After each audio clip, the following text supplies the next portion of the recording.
Hello friends. आज हम बात करेंगे planning of addressing risk and opportunities.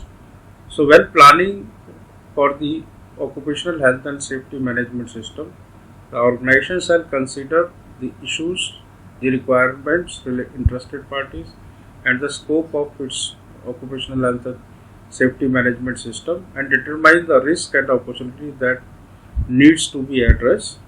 Two. So planning is not a one time exercise. It's not a stand-alone activity. We should uh, consider planning while any changes in the organization. कभी भी कुछ change होता है या कुछ time के बाद हमें प्लानिंग करते रहना चाहिए। एंड जब हम रिस्क एंड अपॉर्चुनिटी की प्लानिंग कर रहे हैं, हम इन चीज़ों का विशेष ध्यान रखें कि हमारी इंटरनल और एक्सटर्नल इंटरेस्टेड पार्टीज़ की रिक्वायरमेंट्स क्या हैं और हमारी लीगल रिक्वायरमेंट्स क्या हैं, हमारे ऑर्गेनाइजेशन का स्कोप क्या है, हम किस प्रोडक्ट एंड प्रोसेस के अंदर काम कर रहे हैं, एंड मिनिमम हमें क्या क्या एड्रेस करना है during planning. Give assurance that the occupational health and safety management system can achieve it's intended outcome. Planning करते वक्त हमें ये विशेष ध्यान रखना है कि हमारे ओसास के जो इंटेंटेड आउटकम है वो मीट करें। इंटेंटेड आउटकम क्या है? Safety first, work place, safe work place, और किसी को इलनेस या इंजरीज ना हो। प्रिवेंट और रिड्यूस अनडिजायर्ड इफेक्ट्स। हमें या तो प्रिवेंट करना है कि वो अनडिजायर्ड इफेक्ट्स आए नहीं, या उन्हें कम करना है।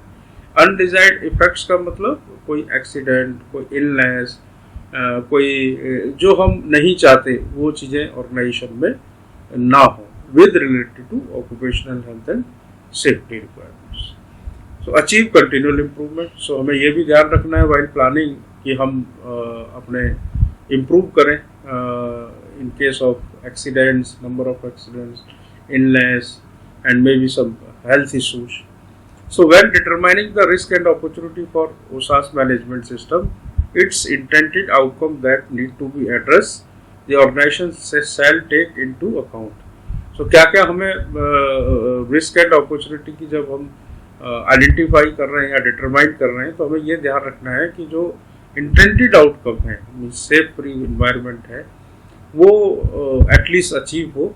उसके लिए हमें किस किस चीज़ों का ध्यान में विशेष रखना है कि हैजार्ड्स क्या क्या हैं, occupational health and safety risk and other risk क्या है, क्या क्या रिस्क है, एंड क्या क्या अपॉर्चुनिटीज़ हैं, और क्या क्या हमारी लीगल एंड मैनेजमेंट रिक्वायरमेंट्स हैं। The organization in its planning process that determine and assess the risk and opportunity that relevant to intended outcome of the OSAS management system associated with change in the organization, its process or the OSAS management system in case of plant changes, permanent or temporary. This assessment shall be undertaken before the change in implemented. यहाँ पर हम बात कर रहे हैं कि अगर कोई भी चेंज होता है तो चेंज को भी हमें ड्यूरिंग प्लानिंग ध्यान रखना है। चेंज परमानेंट भी हो सकता है, टेम्परेरी चेंज भी हो सकता है। उन सब चेंजेस को हमें कंसिडर करके चलना है जब हम एड्रेस कर रहे हैं रिस्क एंड अपॉर्चुनिटीज को। हमें यहाँ पर एक डॉक्यूमेंट बनाना है with related to risk and opportunities, and the process and action needed to determine the address its risk and opportunities to extent necessary to have a confidence that are carried out at plant. हमें जो भी actions चाहिए उन risk को कम करने के लिए, या जो भी अपॉर्चुनिटीज हमें मिली हैं उसको हम कैसे इम्प्लीमेंट करेंगे, उसका एक कॉन्फिडेंस लेवल आना चाहिए while planning, and we should consider both type of activities like routine and non-routine activities. कुछ चेंजेस है हमारे रूटीन एक्टिविटीज़ में होते हैं, कुछ चेंजेस नॉन रूटीन एक्टिविटीज़ में होते हैं। जितने भी चेंजेस हमारी ऑर्गेनाइजेशन में होते हैं, लाइक हमने कोई मशीन शिफ्ट करी है, या हमने कोई नई लाइन लगाई है, या हमने उठा करके एक मशीन को दूसरी जगह ले गए हैं, या हमने बोला कि भाई ये प्रोसेस कुछ 15-20 दिन के लिए डेविएशन है, ये प्रोसेस बाईपास रहेगा। कोई भी चेंजेस होते हैं तो उस चेंजेस के अंदर एक तो एक्टिविटी होगी रूटीन में जो मैन्युफैक्चरिंग चल रहा है, और एक होगी अनरूटीन एक्टिविटीज़ जहाँ पर कि हमें कंस्ट्रक्शन या हम बाहर से कॉन्ट्रैक्टर बुला करके हम कोई मशीन इंस्टॉलेशन करा रहे हैं। सो सब चीज़ों को हमें विशेष ध्यान रखना है, and we should focus on the that कि our planning should be robust, और प्लानिंग के अंदर जो हमारा इंटेंटेड आउटकम है वो मीट हो, एंड सेफ फ्री एटमॉस्फेयर हम बना पाएँ अपनी ऑर्गेनाइजेशन के अंदर। So now come to the hazard identification. So hazards को हम कैसे आइडेंटिफाई करें? तो the organisation shall establish, implement and maintain a process.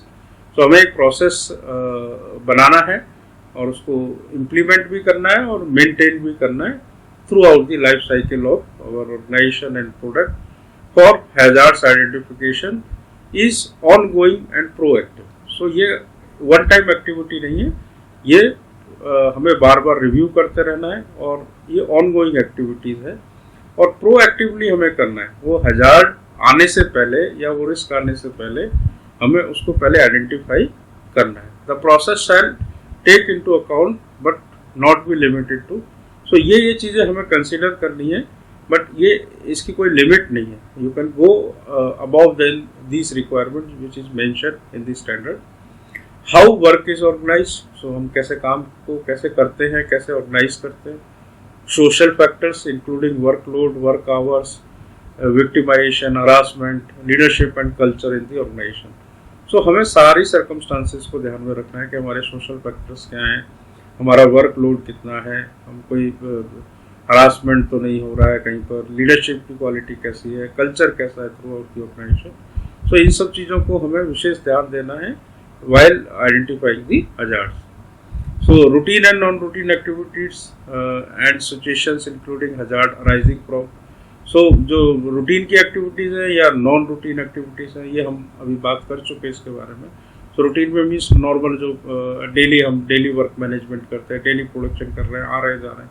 Non-routine activities ये है कि installation of machine है, shifting है, construction है, जो कि routine में नहीं चलता है।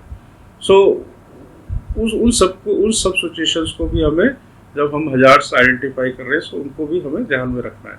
So with respect to infrastructure, equipment, material, substance and physical condition of the work place. So now come to the processes, different processes in the throughout the organization. So product and service design. So अगर हम किसी product का या कोई line लगा रहे हैं उस, या हम कोई नई सर्विसेज स्टार्ट कर रहे हैं, सो उसके डिजाइनिंग के टाइम पे भी ध्यान रखना है कि उसके उस टाइम पे क्या हजार्ड्स आ सकते हैं, या हम कोई नया प्लांट या नया फ्लोर लगा रहे हैं तो उस वक्त भी ध्यान रखना है। रिसर्च कर रहे हैं, कोई डेवलपमेंट कर रहे हैं, टेस्टिंग कर रहे हैं, प्रोडक्शन कर रहे हैं, असेंबली कर रहे हैं, या कोई कंस्ट्रक्शन हो रही है, या सर्विस डिलीवरी है, मेंटेनेंस डिस्पोजल है, मीन्स कोई भी activity which is happening in the organisation as a departmental और फंक्शनल लेवल। सो वो सबको कंसिडर करना है with respect to, you can say that कि जैसे जैसे हमारा प्रोडक्ट का या प्रोसेस फ्लो डायग्राम है, जो चीज़ें हम उस प्रोडक्ट और प्रोसेस को करने के लिए हमें ज़रूरत पड़ती है, मीन्स हमें डेवलपमेंट की भी ज़रूरत पड़ती है, टेस्टिंग की भी ज़रूरत पड़ती है, प्रोडक्शन की भी ज़रूरत पड़ती है। सो सारी एक्टिविटीज़ को हमें आइडेंटिफाई करना है for the hazards. So her activity के अंदर या हर प्रोसेस के अंदर हमें ये आइडेंटिफाई करना है कि वहाँ पे क्या क्या हजार्ड हो सकते हैं। सो उसके अंदर चाहे ह्यूमन फैक्टर है, एंड ह्यूमन फैक्टर मीन्स कहाँ पे प्रोबेबिलिटी गलतियाँ ह्यूमन कर सकता है, and how the work is perform, वो काम कैसे हो रहा है, उसमें ह्यूमन फैक्टर ज़्यादा इन्वॉल्व है, क्या ऑटोमेशन ज़्यादा इन्वॉल्व है। सो उन सबको भी हमें कंसिडर करना है। पास्ट रिलेवेंट इंसिडेंट, अगर कोई पास्ट में कोई इंसिडेंट हुए तो वहाँ से भी हम हजार्ड्स को आइडेंटिफाई करें। इंटरनल और एक्सटर्नल टू दी ऑर्गेनाइजेशन, या हमारे इंटरनल या एक्सटर्नल के अंदर से हमें कोई एक्सपीरियंस पुराना या हमें कहीं से शेयरिंग होती है तो उसको भी हमें कंसिडर करना है, including emergency and their causes. So अगर कोई इमरजेंसी सिचुएशंस आई हैं आस पड़ोस में या और किसी ऑर्गेनाइजेशन में, सो वो सारे हमारे पास जो एक्सपीरियंस है उधर से भी हमें अपने हजार्ड्स आइडेंटिफाई करना है। पोटेंशियल इमरजेंसी सिचुएशन, सो हम ये भी अज्यूम कर सकते हैं कि अगर हमारी कंपनी में फायर हो जाए तो उस वक्त क्या हजार्ड होंगे, या कोई अर्थक्वेक आ जाए तब क्या हार्ड होंगे। सो वो जो चीज़ें हुई नहीं है, बट हम वो जो इमरजेंसी सिचुएशंस आती हैं उनको कंसीडर करके सोच करके कि उस समय क्या क्या हजार्ड हो सकते हैं। पीपल, जो भी आदमी काम कर रहे हैं, इंक्लूडिंग कंसिडरेशन ऑफ जो भी वर्क एक्टिविटीज़, वर्क प्लेस पे एक्टिविटीज़ कर रहे हैं, या जो भी पीपल के अंदर इट्स इंक्लूड आपका contractor, visitors and other person.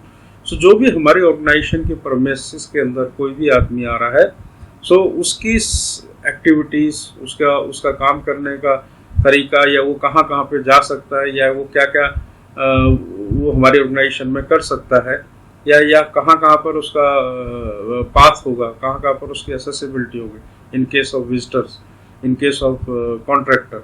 सो उस पूरे स्कोप को भी हमें मीन्स कंसीडर करके और उस पूरी एक्टिविटीज़ में हमें ये आइडेंटिफाई करने के वहाँ पे क्या क्या हजार्ड्स हो सकते हैं। So those in the vicinity of workplace who can affect by the activities of the organization. So अगर हमारी ऑर्गेनाइजेशन के स्कोप में आता है, हम ऑर्गेनाइजेशन के वर्क प्लेस के अंदर अगर हम किसी बाहर के लोगों को, किसी कॉन्ट्रैक्टर को दिया है, तो वो सारी भी चीज़ें हमें कंसिडर करनी है। Workers at location not under the direct control of the organization. So कोई भी मीन्स जो मैं बात कर रहा था कि विजिटर्स का कोई डायरेक्ट कंट्रोल नहीं है हमारी ऑर्गेनाइजेशन का, और अगर कोई कंस्ट्रक्शन वर्क चल रहा है तो उनके जो वर्कर्स हैं वो भी, उसको भी ऑर्गेनाइजेशन डायरेक्ट कंट्रोल नहीं करती, बट हम क्या कॉन्ट्रैक्टर की टर्म्स कंडीशन में डाल सकते हैं।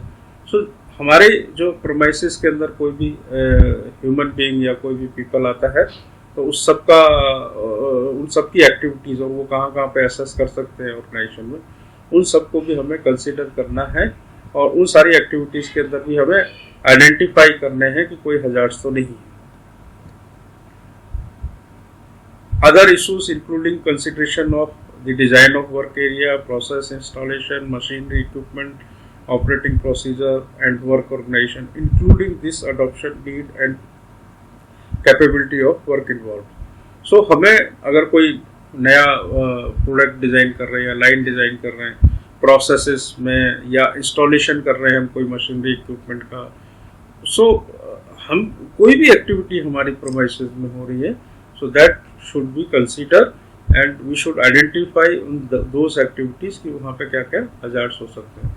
सो उसके ये एग्जांपल्स दिए, situation occurring in the vicinity of work place caused by work related activity under the control of the organisation. तो या तो ऑर्गेनाइजेशन के कंट्रोल में कोई एक्टिविटी हो रही है अंदर, या out of the control of organisation हो रही है, चाहे कोई भी हो सिचुएशन, हमारे अगर प्रोमाइसिस के अंदर अगर कोई भी एक्टिविटी हो रही है, तो उस सब के अंदर भी हमें हजार्ड्स आइडेंटिफाई करने हैं। Situation not controlled by the organisation and occurring in vicinity of the workplace that cause injury or ill health to person in the workplace. So we have discussed actual or proposed changes in the organization, operation, process, activity and OSAS management system.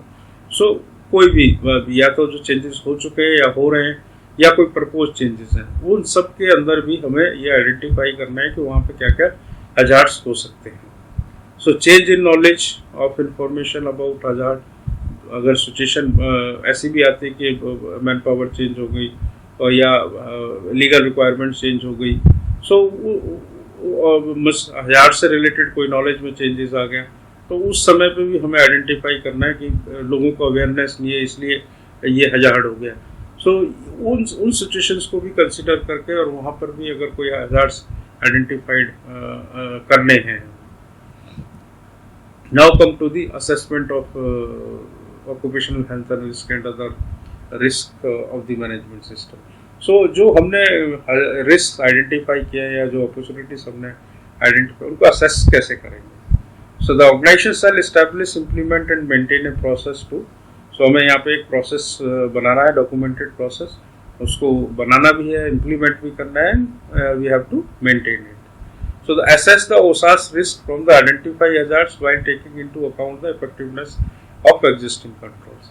सो जो हमने hazards identify किए हैं, सो उनकी effective क्या, अभी existing controls क्या हैं, सो उसको भी हमें एसेस करना है। determine and assess the other related risk related to the establishment, implementation, operation and maintenance of the occupational health safety management system.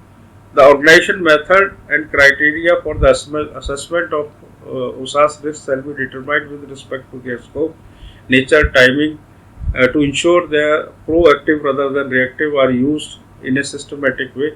Documented information shall be maintained and retained on the methodology and criteria. So हमें assess करना है सारी opportunities को, सारे risk को, और जो भी हमारे स्कोप के अंदर आते हैं, जो हमने हजार्ड्स आइडेंटिफाई किए हैं, सो हमें उसके बेस पे सारी अपॉर्चुनिटीज़ को भी कंसीडर करना है. लाइक कोई अगर इंसिडेंट हो जाता है तो हमारा क्या प्रोसेस है करेक्टिव एंड प्रिवेंटिव एक्शन का, या हमारे अगर हम कोई नई लाइन लगा रहे हैं या कोई नया ऑपरेशन है, या थ्रू आउट दी ऑर्गेनाइजेशन कोई भी एक्टिविटी है, सो उसके पहले जो हमने रिस्क आइडेंटिफाई की हैं उस पर हमारे एग्जिस्टिंग कंट्रोल सभी क्या है, और हमें क्या हम मेथड बना रहे हैं कि उसके ऊपर हम प्रोएक्टिवली उसके ऊपर एक्शन ले सकते हैं. So today I will close here and we will discuss the other requirement in the next video. So thank you for watching.